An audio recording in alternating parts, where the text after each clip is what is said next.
talk about the process and what we as designers would bring to your renovation. Because if you don't use a designer,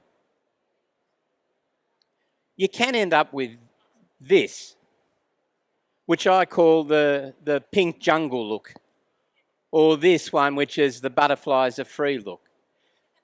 But having said that, on Friday night, I was in a pretty trendy bar in Darlinghurst, and it was pretty much those colours, so maybe it's making a comeback.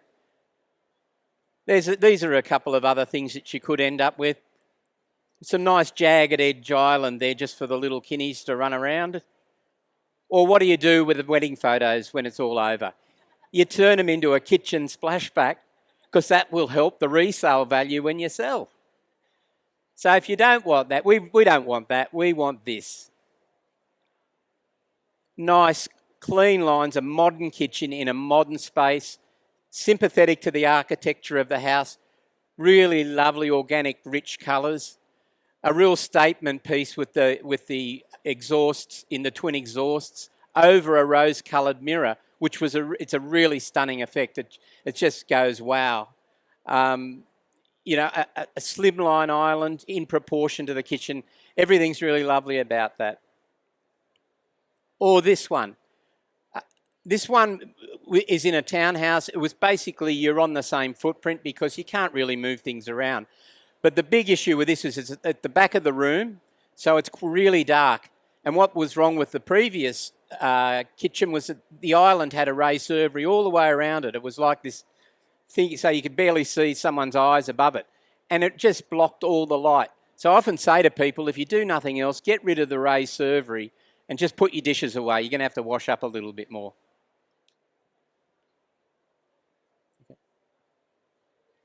So there's two aspects to this, really.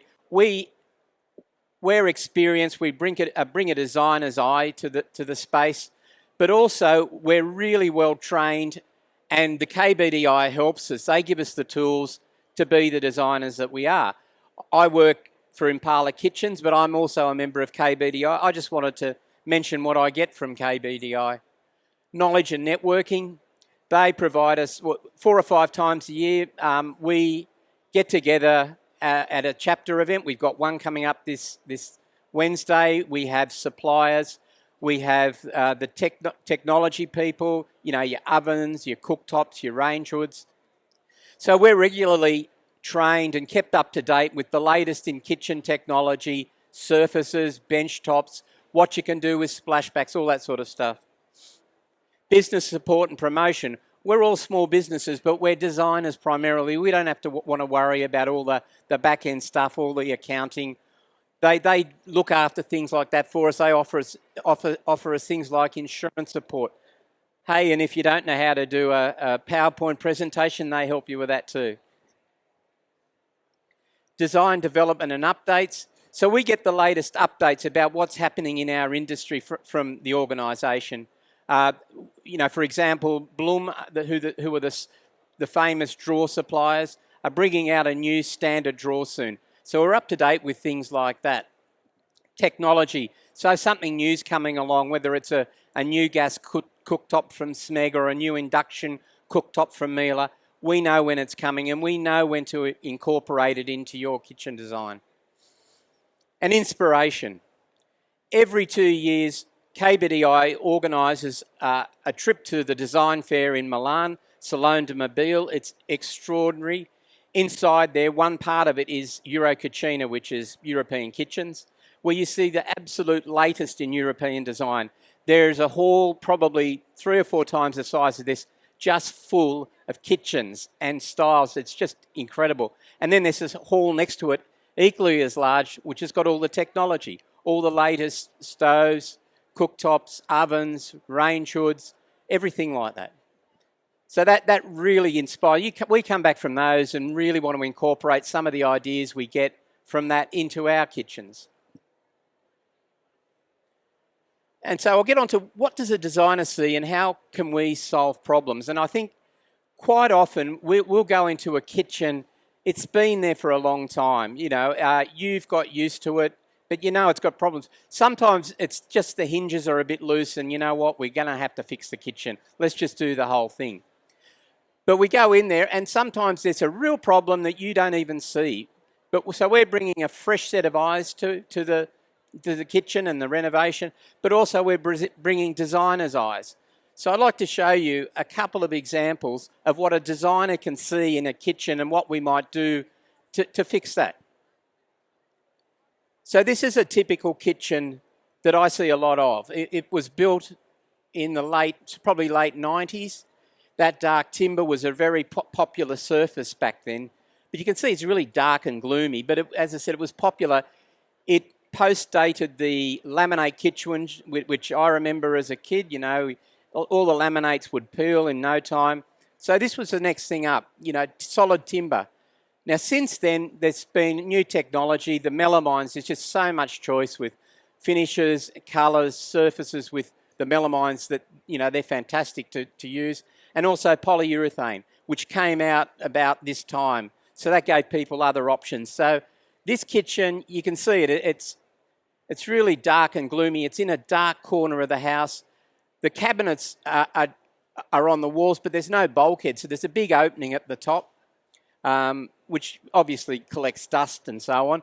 But it looks like cabinets that have been planted on the wall. It doesn't look like it's part of the house. Yeah, and because it was so dark, they'd actually put an opening in this wall here, which lets some light in and out between the kitchen and the rest of the upstairs part of the house.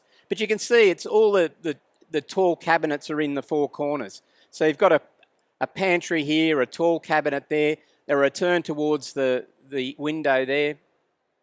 And then the fridge is over this side here. So it's all closed in. It's all blocked off. And then there's this cooktop in the corner. I mean, that's just a really awkward place to be doing your cooking. But you can see why. There's just simply nowhere else to put the cooktop in this situation. And also, you see the island there. They really wanted to keep the island in the new kitchen. It provided extra bench space, which they needed. And it was also a breakfast bar, just for some casual dining where people could sit and chat and while someone else was cooking and cleaning. And the other problem, if we go back a couple, maybe not, go forward a couple, is this pole. That pole was in the middle of the room. It's between the back door and that hallway there. So it's right in the middle. It was right in the thoroughfare. So there was something we needed to do. We couldn't get rid of it. So we had to think about a way we can solve that particular problem. So this is what I came up with. It was really, in terms of the darkness, we needed to use light-coloured cabinets. So we've done that. So there's light-coloured cabinets. You see it's really brought the old terracotta tiles into relief. You can see they really added warmth to that space. So despite the fact that we're using white tiles, there's a real warmth in the space. What we did here, we moved the fridge over to where that pantry was, and I had to get our builder just to fill that opening in the width, or that opening to the other part of the house. We had to pack that out, fill it in a bit so there was enough room to put the fridge on. In that corner, so that was a corner, we put a corner step-in pantry, which is like a little mini room. You open the door, you step into it.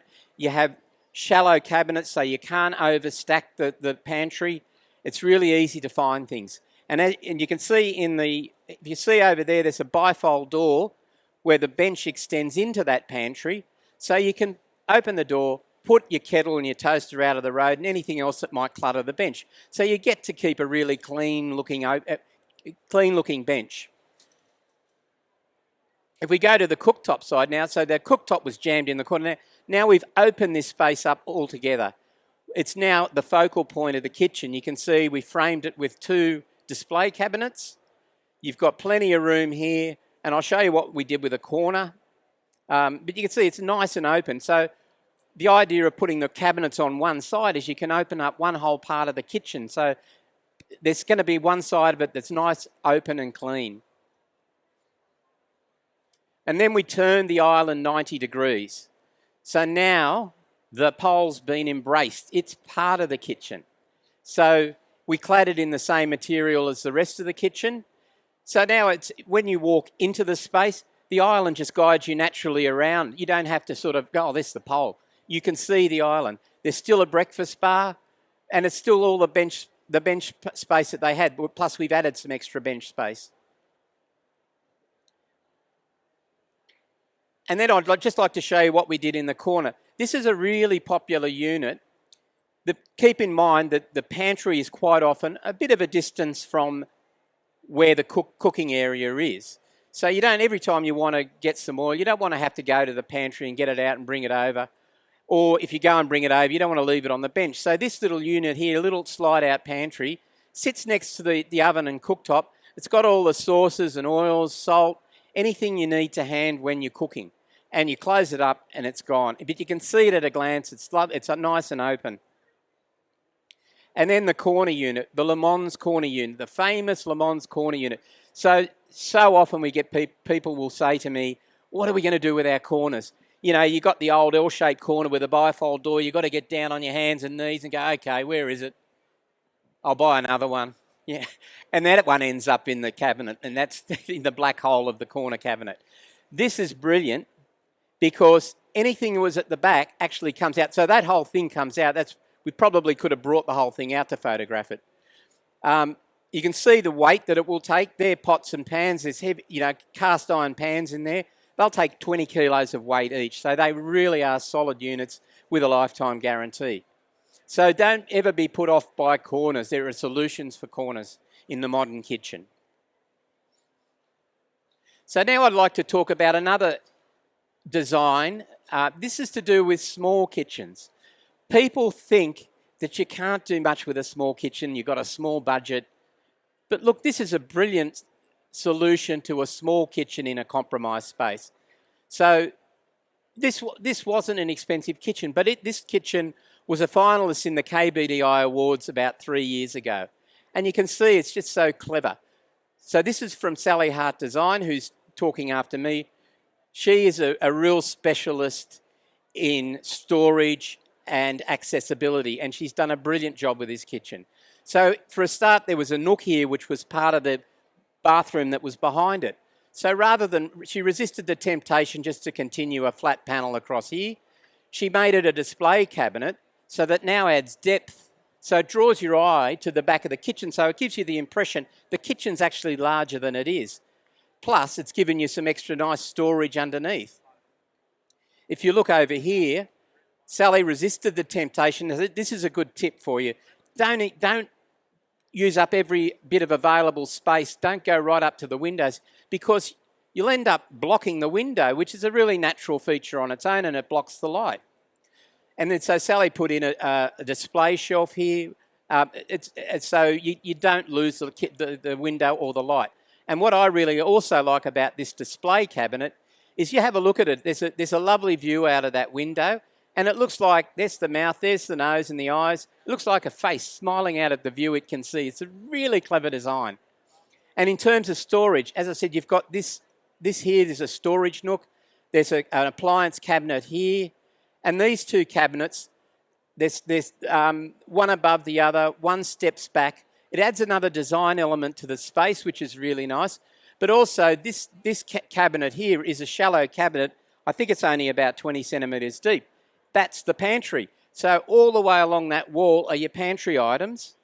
So they're only 1 can deep, so you're not going to lose anything. Nothing gets lost behind each other. And then that little slide-out unit, Sally's incorporated here next to her cooktop as well. And look, it's not a white kitchen. There's no island. But there is some scope to put an island in there, I guess. But it's just a brilliant, it's really almost like a piece of art. It's a sum of all its parts. What you see is a kitchen, but there's just so much going on. Oh, the other thing is these long handles here. Again, if you've got a small space, that's a really good tip. Elongate the space where you can. So Sally used long handles and these long tiles that match it above. Fade. So the process. Let's talk about the process now.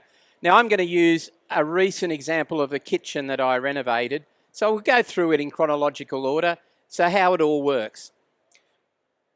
It starts with the survey, the design survey. That means me going to your house, and first thing is the good old tape measure, or the laser measurer now, which saves a lot of time. I go in there, I measure the space, the walls, the ceiling height, the windows. You know, if it's the window's too low and we want to put a bench there, we need to lift it to a certain height. The distance we've got between the window and the wall as to what sort of cabinet we might need to fit in there. So that's obviously very important. At the end of it, we come up with a sketch. Client brief, so important. Getting to know you. And this is everything from getting to know you to what sort of style kitchen you want. What sort of colours do you like? You know, if the house is the kitchen that you have in mind, the style that you like, sympathetic to the architecture of the space and the house overall. You know, are two people working in the kitchen together? If it's a living space and there's not a lot of space and there's only one person working, we can actually either increase the island or bring it back into the room to give you more living space. But if two people are there, I've got to make sure that the two of you can walk side by side in that working area. So really getting to know you takes a bit of time. I always like at least 2 hours at that initial appointment. Take photos. I take lots of photos to remind me of the space that exists, where the light is, where the windows sit, what they look like, what your current lighting light, if there's a bulkhead, the line of the floor, which way it's always good to have that reminder. Sometimes you go, oh, what way were the floorboards running? Oh, that's right. So you'd have a look at the photo. Discuss appliances, very important. That probably is part of the client brief, but the appliances will affect the overall design of your kitchen. Whether you're using a 90 centimetre oven or a 60 centimetre oven, a 90 centimetre cooktop all the way down to a 60 centimetre cooktop. Have you got enough bench space to do a stone splashback? Because if that's the case, you can get a slimline appliance. You know, all that sort of thing. So, and the other thing that will affect your kitchen is your sinks. So if you get a single bowl sink, we only need a small cabinet for that as opposed to a double bowl sink. We need a bigger cabinet. So that affects the design. And then we end up with a mud map or a sketch. So this particular job, we'll work through it. This was the initial appointment. As you can see here, I've done a mud map. You know, the key measurements are there. I'll go to the next one. This was the photo, one of the photos I took. Now you can see this is the reason that they wanted to change it was the colours are all wrong. It's not a particularly old townhouse, but you can see it was done as a job lot, and the colours are just unsympathetic to the space. They don't work together for a start. There's a window there that faces north, but the light never gets to this part of it here. So even though that's the same colour as that, it looks different in the light most of the day. And then this timber just doesn't work with that or the bench. Plus, this island was so long, it was just ridiculous. It was out of proportion to the kitchen, and they knew it. And the other big problem that they had, there was no storage, believe it or not. That cabinet there, when I opened the doors, there is this massive bulkhead behind it, which we found out housed the air conditioning ducting for the whole set of townhouses. So we couldn't move it. So going back, I made some notes, and there was the client brief as well. So what we had to do is get the island down to a decent width, which was more in proportion with the rest of the kitchen. Storage, and the bench top, the cooktop run, I'll call it that, was not wide enough. It needed, again, that was out of proportion to the rest of the space. So they wanted a bit more cooktop width, so that's there. This cabinet I made small. Now what we did with storage, if we go to that photo again, you can see there's this dead space here under the bulkhead, which housed the air conditioning. So that they'd put in a little bit of casual furniture just to fill in that space. So what I decided to do was to build a nib wall there and put some more cabinets there that were aligned to the existing hallway cabinets. So that was in my sketch. We ended up putting some drawers in there. We set it up so that there was a power point in there so they could charge their vacuum cleaner, they could put their broom. There was lots of pantry space in here. And then we put in some L-shaped drawers in here so they could still use this, but now it's going to be actually more effective because what was in that big pantry you saw was just shelving, and then again, it's 65 centimetres deep. If you've got stuff all the way to the front edge of the shelf, you're never going to find what's at the back. So you go, I know I had some cinnamon there somewhere, but you know what, I'm going to buy some more. And by the time you clean it out, you've got 10 of those little bottles of cinnamon just floating around. So that takes us to the next stage of the process, and we'll stick with this kitchen. The concept and design. I like to have at least a week to go away, have a bit more of a think about it, and come up with the initial concept. And we do. So we prepare the initial concept of design based upon the first meeting, the design brief, the measurements, the mud map that I've sketched out. We'll present that to you. It'll be in hard copy. I like to present it on a computer screen too, so we can all look at it together. I'll make notes on the hard copy of anything we need to change or modify. Revisions. Now, because I present that as an initial concept, it doesn't mean you've got to accept it. There's lots of changes occur. I always say to people, we'll never go ahead with anything. You'll never sign anything till you're 100% happy with what we've designed for you. And then we obviously need to select the materials, the finishes, the fixtures and the fittings. I like to do that second appointment in our showroom where we can pick those finishes. We have displays, we've got a studio set up, we've got lots of samples, we've got lots of displays. And then obviously looking at it I plug it into the big television screen, we can see the 3D imagery as well.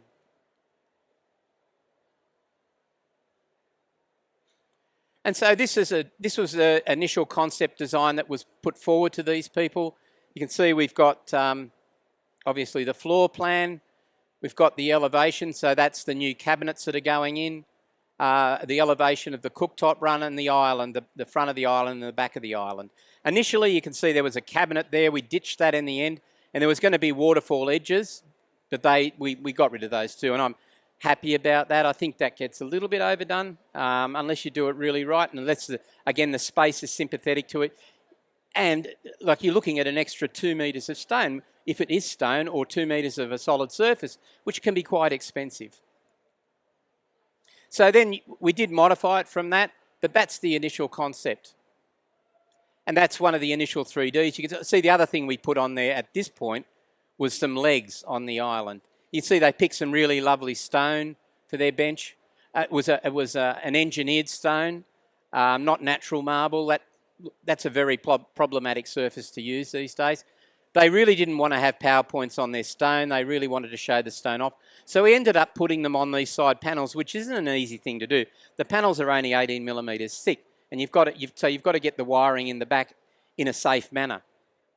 And you can see that this pantry is now a smaller pantry, extending the space here. And the island's now in proportion to the rest of the kitchen. And again, we've got lovely organic colours that are more sympathetic to the overall space. They did get new carpet, and we put in a floating timber floor here. Oh, and the new cabinets over there with the nib wall, of course. So we've got the documentation, we've made our changes, we've got the plans ready, we've picked our finishes. So we've got the plans suitable for design approval. Our mechanical plans would go with that. That's the lighting plans. So we need to indicate to our electrician where the lights are going to go. We do a plumbing plan, so we need to know if the sink's moving, where it's moving to. Whether for example, you might be doing an ice-making fridge, we have to plumb that.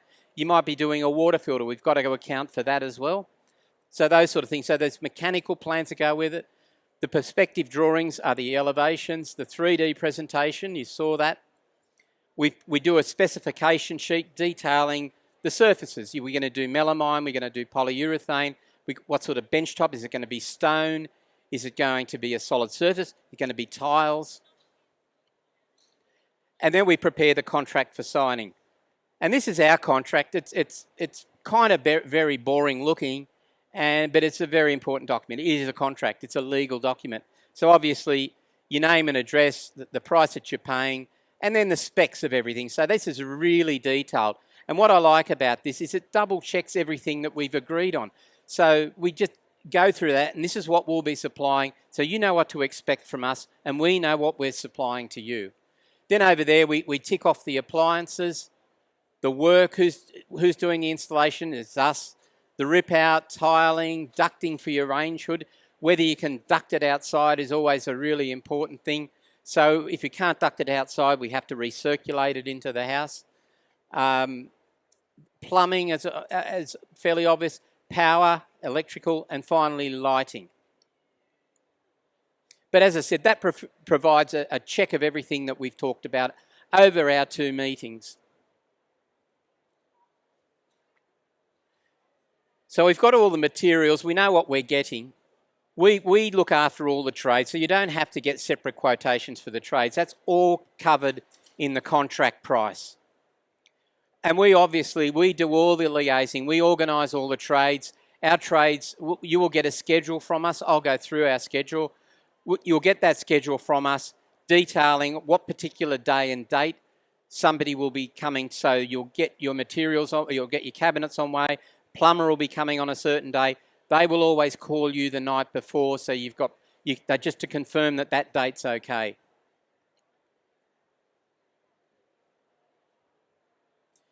So after all of that's been signed and we're moving forward, we need to send a check measurer on site to do a site check. This is really important. Again, it's another checking process because once the kitchen's in, it's in. So the check measurer will come out armed with the plans that you've signed. They're the design plans. That's the design we agreed on. And he'd make sure it's going to happen. So he will measure everything again just to make sure everything's accurate. Because when he produces those plans, they go to the factory to get the joinery manufactured, which will be your new kitchen. So that's really important. He'll be checking some of the technical details, like how are we going to get that particular cable there? Or do we need to consider a gas, if there's a gas meter, if there's a water heater, sometimes it's a small water heater in kitchens, all those sort of things. So he takes care of those real technical issues. So we're licensed to carry out all the work. So when you get your kitchen renovation done, when you employ a company like us, we have a building license that authorises us to do all that work, everything from all the trades, from the rip out to all the trades that go with it. Well, if there's ever any issues, we'll arrange and conduct on-site meetings with the trades. So sometimes you rip something out and you go, oh God, look at that. You know, there's some exposed asbestos, for example. So you need to deal with that. So we'll deal with that as it happens. And obviously we provide supervision for all those trade services too. So this is a typical schedule. So day one, your new kitchen is delivered, or should I say, the cabinets of your new kitchen is delivered. We like to keep the time between when we start the work and when we rip out your kitchen to the minimum. So you don't want to have cabinets laying around when you may not have the space. So the day one, the kitchen will be delivered. And even on that, sometimes on that day or the day after, we do the rip out. So we get rid of your old kitchen. Depending on the size of the kitchen, that could take 2 to 3 days. And this, again, just to emphasise, this is an average kitchen. Some kitchens are larger, some are smaller. If you've got a small kitchen that's on the 3rd floor of an apartment block but there's no lift, well, that's more problematic than a large kitchen where we just walk out the back door and throw it on the back of our truck. So there's all those considerations when it comes to timing. So we rip out the old kitchen, and around that time we do our trades rough in. So the plumber and electrician will come and get the trades ready for the new kitchen. Again, straight after that or around that time, I'll say days 7 to 9, the cabinets are installed. So the cabinet maker comes and installs the kitchen basically. And when he finishes, because it's generally a he that does this, you will see your kitchen. You'll be able to go, oh yeah, there it is, I can see it. It hasn't got a bench, it hasn't got a splashback, it's still all a bit messy, there's exposed bricks or mortar or whatever, but there's the kitchen.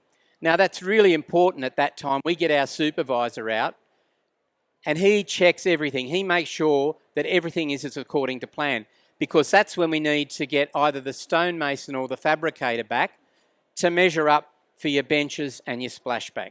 So the stonemason will measure based on the cabinets that are installed.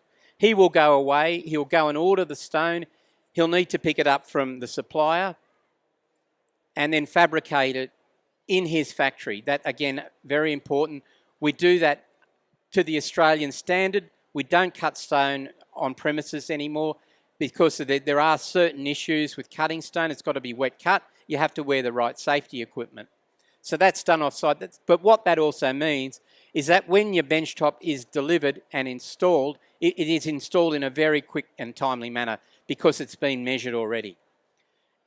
At that point, the last thing to go onto the kitchen is the splashback. So whether sometimes it's a matching stone, which is the kitchen we're looking at. Sometimes it's tiles. Again, this one you can see here is stone. So whether it's stone, that's the last thing to go in. And then finally the fit off. So the plumber and electrician will finish off their job. The electrician will come and fit the power points, put the covers on them, and then you've got your kitchen. It's ready to go. So remember that kitchen? This is the one we're sort of working our way through. The colours are all wrong, narrow bench, no storage in the pantry. This area here. This is the finished job. So now you can see those colours, really lovely, organic. You've got the timber floor here, and you see we brought it back a little bit further because if people are sitting, these people are entertainers and they have people come over a lot and they're sitting there and talking to them as they're cooking or whatever. And as you get off your stool, you don't want to push the stool back and trip over the carpet. So we moved it a bit further back. Now this area here, so you can see we built the nib wall there and put a bulkhead there. That looks like it's part of the original construction now. There was nothing there before. And that's given them the extra storage they really needed in the kitchen, even though you can see the island's not quite as big as it was. And a nice wide cooktop area. So that's the end of that project with a very successful design project. And it's always fantastic to have happy clients. I mean, that honestly gives me more pleasure than anything. When clients ring you, they tell you they're really happy. Yeah, come and take some photos of it. I actually got a Google review out of the blue the other day. I didn't know it was coming. Sometimes people say, hey, I gave you a good review, but this just came out of the blue. Somebody brought it to my attention. I got a 5-star review. Tim knew everything about it. We were really happy. It was so good. That's really rewarding, that sort of thing. And so, as I said, I mainly work for Impala. We've got a stand around the back. If you want to go around there, mention that you heard me talk.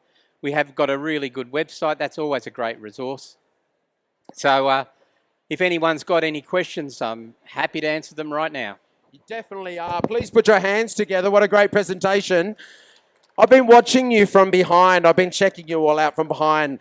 Unlike me, behind is the best angle I have these days. Your heads, whether you know it or not, are going like that. And it's not because you're nodding. It's like you're agreeing and seeing things. Great presentation. It's really interesting to hear someone who's been in the industry for so long to be walking through and talking through how they do it and what they put together. You end up forming relationships with your clients, don't you? Because it's a big thing. It's like you're going in their home, you're creating a different take on their home, but they tend to look at their home in a certain way. They're there every day. They're walking down the hallway. Is it funny when you say, oh, I think the sink should go here and they should go there, and you come and look at it with completely different eyes and go, well, actually, why are you doing that? Why are you reproducing the old footprint? We can do this and that like you did with that kitchen. Yeah, that's right. So as I said earlier in the presentation, we bring a fresh set of eyes, a designer set of eyes. We've seen these problems before. We know how kitchens work or how they should work. And as you saw with that earlier one, with that cooktop jammed into the corner, they were perfectly happy with that. I don't know, it did my head in. But, yeah, of course it would. But I said, what about if we could open that space? And they had nowhere to put anything. What about if we could open that space up? You could actually work there unencumbered. Oh, okay, we didn't really think about that. So that's the sort of thing that we can offer people, and they haven't really thought about it. So, yeah. That one that you had there, I love little catchphrases. I've been in marketing and TV for too long, but I was looking at that one that you had. It's almost like I felt like I wanted to eat a Jersey caramel, those caramel cupboards on either side, and the timber, and then you transformed it. I saw from drab to fab. Do you like that? Yeah. I think it was amazing transformation. Like, people don't realise what they're living with and how much of an impact it has on how they feel inside the space. The way the homes look to when we wake up and walk through and have our breakfast, we get used to it. It's so mundane. And then all of a sudden to change it, they must just feel like they've just woken up and had like a facelift or something. Yeah, absolutely. They know that the reason that a lot of people change kitchens, yeah, it is because they know it's a little bit old and tired. But sometimes it goes, you know what, the oven's not working properly. Yeah. Let's not buy a new oven. Let's get a new kitchen. And they go, oh, wow, okay, this is better, you know. I'm glad nobody's talked about the triangle. Yeah. But now they can move around in an effective manner in the kitchen. Yeah. And they can work together, or if one's working there, the space is better. That triangle is this term that sort of gets overused because it's a simplified version of how things work. But it's that space between moving, usually between the fridge, the cooktop, and the sink. And the sink. Just pop this way for me. I'm getting waved. We've got a little X to stand on because we're videoing it. It's an amazing way to move, but it doesn't work in zones and the way the kitchen changes so much. It's an exciting time too with the range of finishes that we get to use, the benchtop materials, the mechanisms for really hard to get places. Yeah. It's quite exciting to have so many, I keep saying, and Gavin was reusing my stuff today, these designer finishes that we get to have in our designer Lego box that we get to share so we can interpret all of that homework that you've done before we see you to help you create the space. And that's what I like about these 3 days.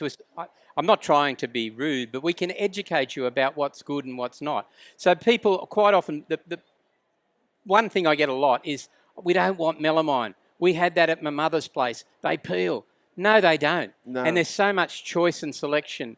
So you can do an award-winning kitchen for half the price you can for doing a top end, using all the top end materials, your top end marbles, your top end polyurethane profile door finishes. Yeah. You can do one for half the price using really easy to get hold of finishes. Yes. And if you mix those up the right way, somebody was talking about you can make a really lovely dish out of, what was it? Tomatoes and garlic and that's pasta, right. as you can out of caviar. Yeah, it's that sort of thing. I like that. It's actually a great point that you make, mate, because at the moment, more than ever, and the old guys here, we've been through this before, everyone of a certain age, we've had GFC, we've had the 90s, the roller coaster of economy we know. At the moment, though, we're dealing with trades, we're dealing with availability of product and delays, and Mother Nature, who it just keeps raining. We were in drought not long ago, we all remember. That's also impacting budgets for kitchens. So being able to have these options to create this look with these finishes, or this analogy of the pasta instead without the caviar, but still an amazing looking dish, that's about knowledge, and that's why we come to see designers. Yeah, look, I've designed so many kitchens, for example, where I've gone with the client's wants. The price ends up there. And I said, and they go, oh, gee, that's a lot of money. Well, what about if we do it like this? Have a look at it. It's half the price. And I go, oh, wow. And the good thing about all this stuff is it's sustainable now too. Yeah, of course. We're not tossing it into landfill. It's all recycled, as you were saying the other day. A lot of the materials we use now are from recycled processes, and they get reused. Like this new stone coming out that's only using 20% silica as opposed to, I think it was 90%. Yeah, it's exciting. Yeah, it's all really exciting. It's exciting stuff. for us. Have you got any questions at all that you'd like to throw at Tim? Or are you just happy for us to keep talking for the next 3 hours? We can talk about kitchens till the sun goes down. Here we go, mate. Yeah, you just mentioned some ways that you might call out that would be potentially big cost savers. What are the key things people might want to think about if we're like, okay, we really get the cost down? What are the key things that people might want to think about to do that? The key costs. Well, a kitchen's the sum of all its parts. So I guess in fours, there's your panels, there's your benches, your splashback, and your trades. I think I'm about right with that. So if you can save a little bit of money on and what I say save money, you're not losing quality. If you went from high-end polyurethane to one of the modern melamines that are available, you'll save a few $1,000s. If you go from a high-end coloured stone to a standard coloured stone that we can match in with the colours that you select, you're going to save a lot of money there. For example, a lot of the engineered stones now have about 4 levels of pricing. So at that end, say for example, there's $5,000 worth of standard coloured stone in a kitchen. I'm just picking a figure out of thin air. If you use that top end, that's $10,000. So, you know, there's a lot of ways you can save money. And I've done it a lot for people too. Because you can offer them, I give them an option saying, do you like the look of that? Yeah, well, that's only going to cost you that. 5,000, 2 return tickets to Italy. Yeah. Or you can make your own pasta at home. I'm going to ask Tim to go up to the back so that he can answer more questions. I know some people get a little bit shy in asking in front of an audience. We've also got Impala behind us, which I know you're associated with the brand. Please get Tim's details. We have a great range of suppliers here. You can see how easy he is to communicate with. We've had a great range of presenters here today, and it's about finding someone that you can have a relationship with, because it's a lot of trust to be able to, you know, entrust our hard-earned budget, but also help you realise the potential of your home. We've also got brochures up the back so that you can go to the KBDi portal to find designers in your area and maybe get some eye candy from all these award-winning kitchens behind us and bathrooms. We thank you so much for being part of the show. Please put your hands together for Tim Whiteman. Thank you so much, mate.